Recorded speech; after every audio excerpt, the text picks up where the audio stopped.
She doesn't just wear the clothes, she guards them like crown jewels because in her mind they're already worth more than your house. And that's where this obsession turns downright unhinged. Let's get one thing straight right now. This story isn't about fashion, it's about fantasy. It's about a woman so deep inside her own reflection that she genuinely believes history is bending around her wardrobe. Meghan Markle doesn't just think she's stylish. She doesn't just think she's influential. No, she believes, with her full chest, that she is the next Princess Diana. And if that sentence didn't already knock the wind out of you, wait until you hear what she thinks her clothes are worth. Because according to whispers spilling straight out of her inner circle, Meghan genuinely believes that the outfits she wears, yes, the ones from photo shoots, red carpets, carefully staged moments, will one day be auctioned for hundreds of thousands of dollars. The same way Diana's gowns are. The same way Diana's legacy lives on. And she is absolutely terrified that someone else might profit from her future legend. That fear, that's why she hoards them. Every dress, every coat, every iconic look, she takes them home, locks them down, keeps them close. Not for sentiment, not for memories, but because in her mind those clothes are already priceless artifacts, and she refuses to let them fall into the wrong hands. Let that sink in. In Meghan's world, her wardrobe isn't fabric, it's future memorabilia, and that's where the delusion starts screaming. Because Princess Diana's clothes weren't valuable because they were expensive, they were valuable because Diana was history, tragedy, humanity, a woman loved across continents, frozen in time by a life cut brutally short. Her dresses carry emotion, loss, and legacy. They represent moments the world remembers. Meghan's outfits represent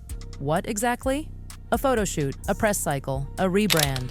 And yet, somewhere along the way, Meghan convinced herself that the value would be the same. That one day, strangers would line up to bid life-changing money on something she once wore. Not because of meaning, but because of her. And here's where it gets messy. People around her have quietly confirmed this behavior isn't a rumor, it's policy. Meghan doesn't just ask to keep the clothes, she insists. She frames it as risk management, as protection, as preventing exploitation. But the real reason? She doesn't want anyone else making money off what she believes is her inevitable legend. She believes those clothes will be worth millions someday. And she wants control. That's why you keep seeing her re-wearing the same pieces. Not because she's practical, not because she loves them, but because, in her mind, they're already iconic, already timeless, already part of a collection that will one day sit under glass, admired the way Diana's gowns are admired now. But here's the brutal truth. No one in her orbit seems brave enough to say out loud, "You can't decide you're a legend. History doesn't work like that. Diana didn't crown herself the people's princess. The world did. And it happened because she was vulnerable, visible, human, and because her story ended in heartbreak. Meghan's story hasn't ended, it's still unfolding. And instead of humility, what people are seeing is entitlement wrapped in couture. And that entitlement? It's loud. Because imagine genuinely believing that a dress you wore to a photo shoot deserves the same reverence as a gown worn by a woman who changed the monarchy forever. Imagine thinking your personal branding era will age like tragedy, when tragedy is exactly what gave Diana her eternal place in history. That's the disconnect. Meghan isn't just comparing herself to Diana, she's positioning herself as her successor, as if legacy is transferable, as if wearing expensive clothes is enough to manufacture emotional weight, as if reverence can be curated the same way an image can, and the people around her, they're enabling it. Stylists, teams, industry insiders, they nod along, they comply, they help her collect the pieces. Because challenging the narrative would mean challenging her, and no one wants to be the one who says, "This isn't how this works."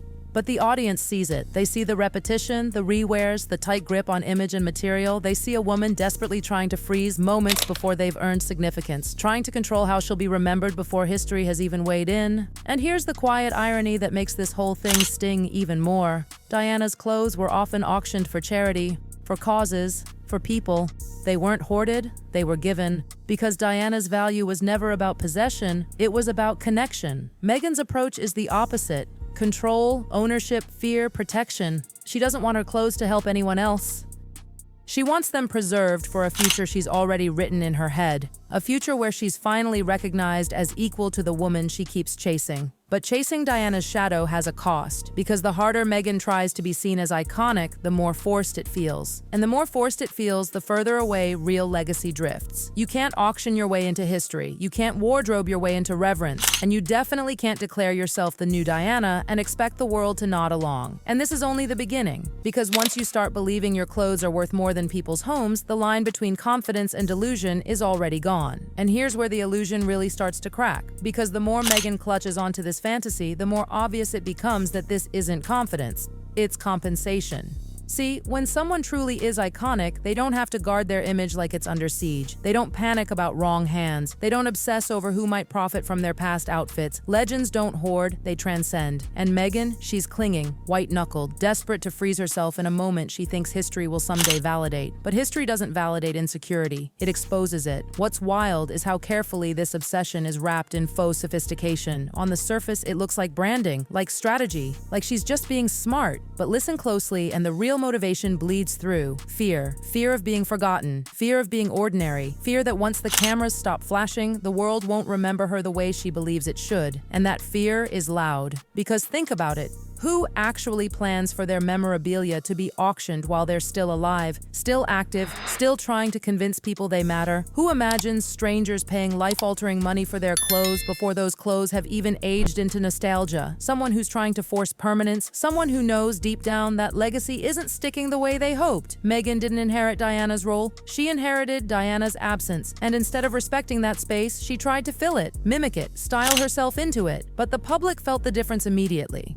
Because Diana's presence was never about perfection. It was about vulnerability. She was awkward, emotional, unpolished. And that's what made people love her. Meghan's image, on the other hand, is curated within an inch of its life. Every angle controlled, every outfit intentional, every moment filtered through self-awareness. And that level of control kills authenticity every single time, which is why the clothes don't land. They're expensive, sure. Designer, absolutely. But they don't mean anything. They don't mark moments that change people's lives. They don't carry emotional timestamps. They're just costumes worn during carefully managed appearances. And that's not how myth is made. And yet, Meghan keeps acting like the world simply hasn't caught up yet.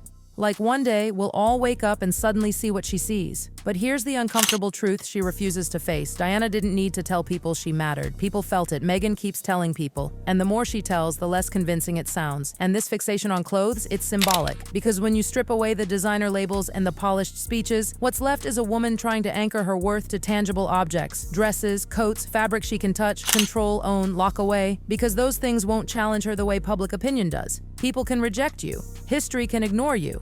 But clothes? Clothes stay silent, they don't argue back, and maybe that's why she holds on to them so tightly. Because somewhere along the way, Meghan realized she can't control how she's remembered, but she can control what she owns. And in her mind, owning the artifacts means owning the narrative, except it doesn't. You don't become Diana because you dress like her. You don't inherit reverence by imitation, and you don't manufacture emotional gravity with price tags. What makes this whole situation even more jarring is the contrast between how Meghan wants to be seen and how she actually comes across. She wants mystique, she wants reverence, she wants that hush in the room when her name is mentioned, but what people see instead is calculation, self-importance, a relentless hunger to be acknowledged as something she hasn't earned. And the clothes become a punchline, because the idea that these outfits will one day be treated like holy relics feels less like foresight and more like fantasy fulfillment. A future she's scripting for herself because the present isn't delivering what she expected. And maybe that's the real scandal here. Not the clothes, not the auctions, not even the Diana comparisons. It's the belief that legacy is owed. Belief that just existing in proximity to royalty entitles you to immortality. That marrying into history automatically stamps you into it forever. Meghan seems to believe that once she stepped into that world, permanence was guaranteed. But permanence has rules, and one of them is this: you don't get to decide how you're remembered. Diana didn't, and that's exactly why she became Diana. Meghan, on the other hand, is trying to control the ending before the story has even found its meaning.